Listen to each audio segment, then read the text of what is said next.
জান্নাত এত সহজ নয়। তামাক চাষ করবেন আর জান্নাতে তালাশ করবেন, এটা কখনো হতে পারে না। তামাকের সাথে জান্নাতের সম্পর্ক নাই, তামাকের সাথে জাহান্নামের সম্পর্ক আছে।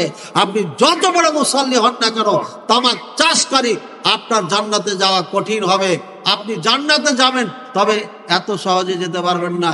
আমি এটা বলবো না যে চিরকাল জাহান্নামী হবেন, তবে জাহান্নামে আপনাকে যেতেই হবে, এতে কোনো সন্দেহ নেই।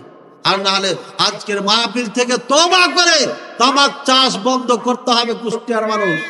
আমার মনে হয় এই বক্তব্য দেওয়ার জন্য মাঝখানে গ্যাপ হয়েছে। মাহফিল কুষ্টিয়াতে 2-1 বছর মনে হয়নি। আমার ভাইয়ের, আমার তামাক চাষ বন্ধ না করলে পরে কখন আল্লাহর গজব আসবে আল্লাহ ভালো জানেন।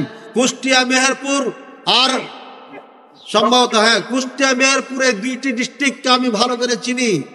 এই 2টি ডিস্ট্রিক্টের প্রতি আল্লাহর রহমত রয়েছে। সেখান দিয়ে আল্লাহ পদ্মা নদীর থেকে নালা বের করে দিয়েছেন।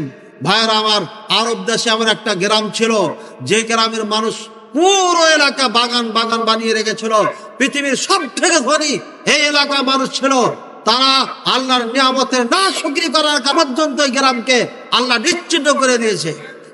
কুষ্টিয়া মেহেরপুরের মানুষ যদি তামাক চাষ বন্ধ না করেন, এমন গজব আসবে, জীবনে কোনোদিন নাম নিশানা খুঁজে পাবেন।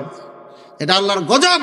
তামাক চাষ করে মুসলমানের বাচ্চা খাবে, এটা কিসের মুসলমান? এটা মুসলমানের বাচ্চা হতেই পারে না।